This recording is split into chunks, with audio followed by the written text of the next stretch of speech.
The next on the agenda is visitors. Does anybody in the visitors like to speak this evening? I have For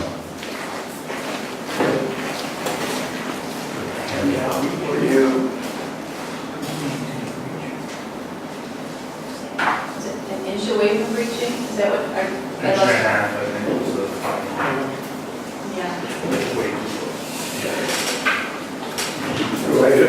I don't know, Eric, is this going to appear on the Harbor News tomorrow, the story that was on City Buses? It's online, but will this be what's in the Harbor News tomorrow? So you'll see this in the Harbor News tomorrow, the front story. 2 weeks ago, as everyone knows, Christine read a letter that she was sending to the chairman of the Board of Finance, accusing an unidentified member of the Board of Finance of inappropriately checking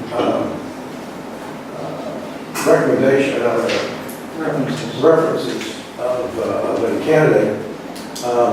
The town charter gives the Board of Finance the job of making recommendations, which I think would require some checking of references.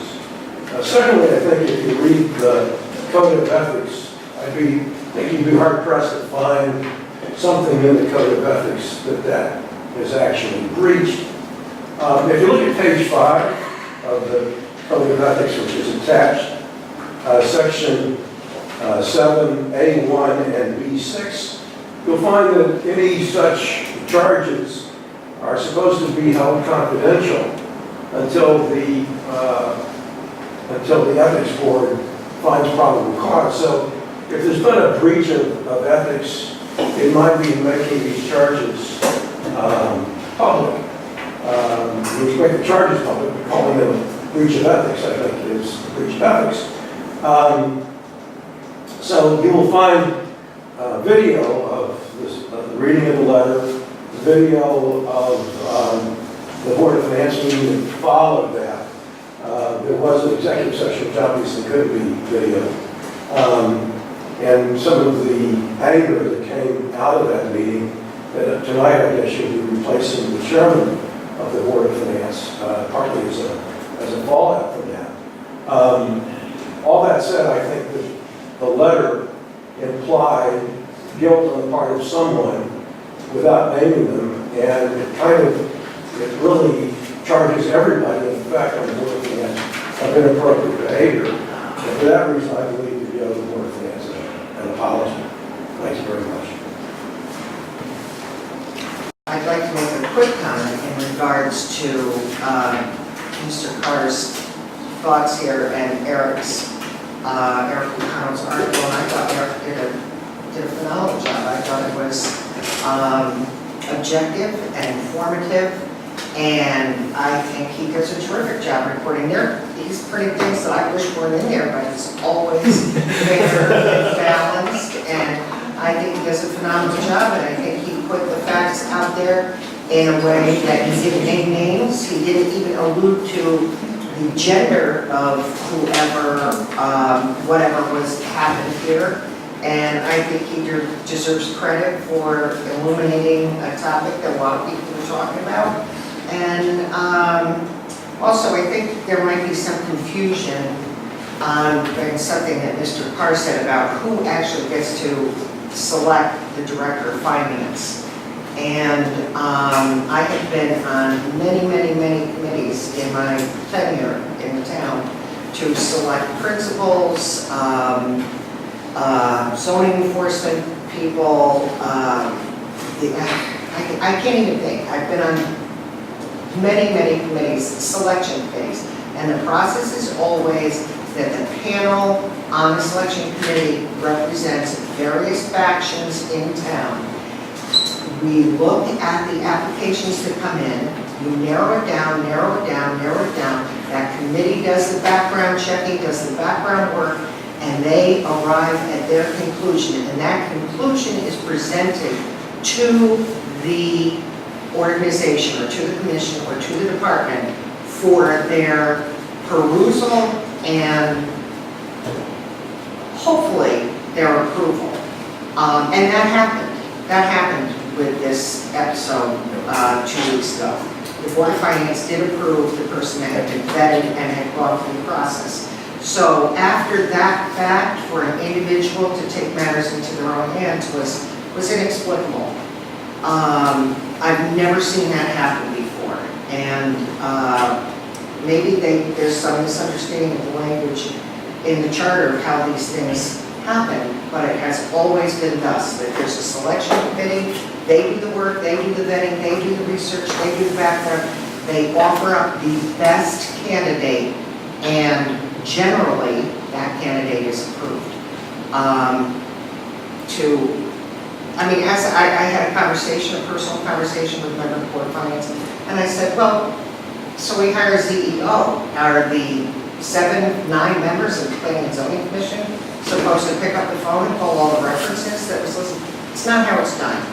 It's not how it's done, and it undermined the authority of the town in making a selection. So that's it. Thank you. Ms. Walter describes a utopian fantasy selection process, and the reality is entirely different. Her description is simply pie in the sky.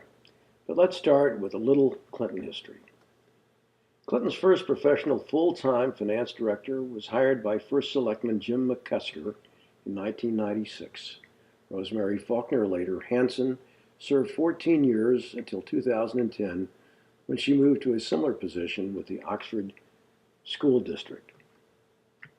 In 2005, Sue Ann Cunningham, a CPA, resigned from the Clinton Board of Finance and was hired as Clinton's assistant treasurer. She then served as interim finance director when Ms. Hanson moved on. But she was passed over for the finance director's job when Kevin Kane joined in the dual capacity as town finance director and business manager for Clinton Public Schools in March 2011. 21 months later, he left for a job in New Britain Public Schools. Sue Cunningham bridged the vacancy, and 2 months later, Robert Curry joined as Clinton's finance director, remaining only 11 months. During that time, Clinton Public Schools hired a separate business manager, splitting those 2 roles. Ms. Cunningham bridged the vacancy again for 6 months, when Janet Murphy became Clinton's finance director and stayed almost 3 years. She, in turn, was replaced by interim finance director Don Norton, who had planned to stay until October or November of 2018, but abruptly moved on to the interim finance director of Ridgefield Public Schools in July. So once again, Ms. Cunningham has stepped up to fill the vacancy, while Clinton seeks a new finance director and undergoes its annual audit. Ms. Walter's fantasy is that when the finance director job was posted on June 12th of 2018, the Board of Finance was fully engaged in the job definition and recruiting candidates to recommend, sorting through piles of eager and well-qualified candidate resumes. But instead, the first selectman convinced the Board of Selectmen and Finance to engage Linda Savitsky, who had been the state's Office of Policy Management Municipal Finance Director, to help recruit candidates in exchange for a fee of $1,710. 2 weeks later, a search committee was summoned to an interview by way of email from Mary Scatino, the first selectman's assistant, for a meeting to be held 27 hours later. The so-called search committee was comprised of First Selectman Christine Goupil, Selectman Jack Sherbin, Board of Finance Vice Chair Dara Onofrio, and yours truly, Board of Finance Alternate Kirk Carr. Superintendent of Schools Mary Ann O'Donnell joined the interview. Suffice it to say, we had not previously met to discuss a job description or selection process, nor to sort through a stack of resumes. Instead, we were given a group of pre-scripted questions to ask and told to stick to that script to avoid anyone accusing us of inconsistent process in making a selection, as though there were a number of people we would be interviewing. But in fact, it was only one candidate we were asked to interview who seemed like a nice enough fellow, but whom we were told was the one and only binary yes or no choice. Just to review the timeline, the interim finance director prematurely and abruptly announced her departure in June. Sue Cunningham was once again asked to bridge the gap in the face of an annual audit. The job was posted on June 12th. Richard McCardle, who had recently supposedly retired as controller in Wilton, applied on July the 10th. Linda Savitsky was engaged as a recruiting consultant less than a week later for $1,710 on or about July 18th. On August 28th, the so-called search committee was summoned to an interview the following day with Mr. McCardle and given a script of questions supposedly to impose consistency for interviews with candidates, plural. The search committee did not meet prior to nor after this one interview to agree on process, to sort through resumes, or to reach a consensus on the candidate presented. The Board of Selectmen met Wednesday morning, September 5th, with no recommendation from either the search committee or the Board of Finance, and voted to offer Mr. McCardle a job pending a recommendation from the Board of Finance, which accommodated with a 3-2 vote in favor of an ex post facto recommendation. The search committee, the Boards of Selectmen and Finance, were told that this was the last choice at the bottom of an empty barrel, that indeed there were 8 similar vacancies in the state. When asked about Sue Cunningham, we were warned that as an employee, she could not be discussed except in executive session and only in her presence. When suggested that we initiate that conversation, we were told, quote, she had not applied.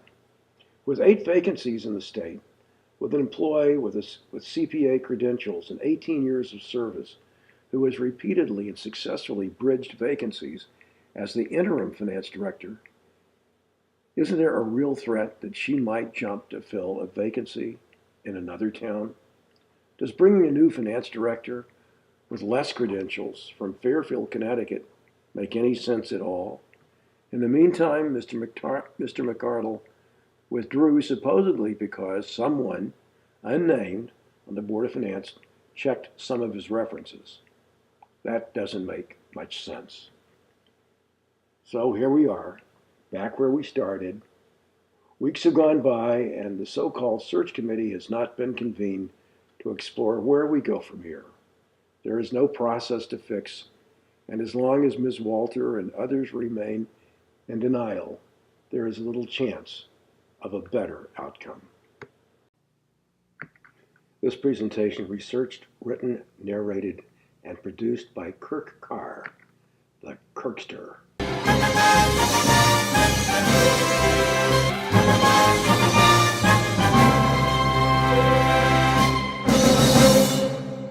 Thank you for watching.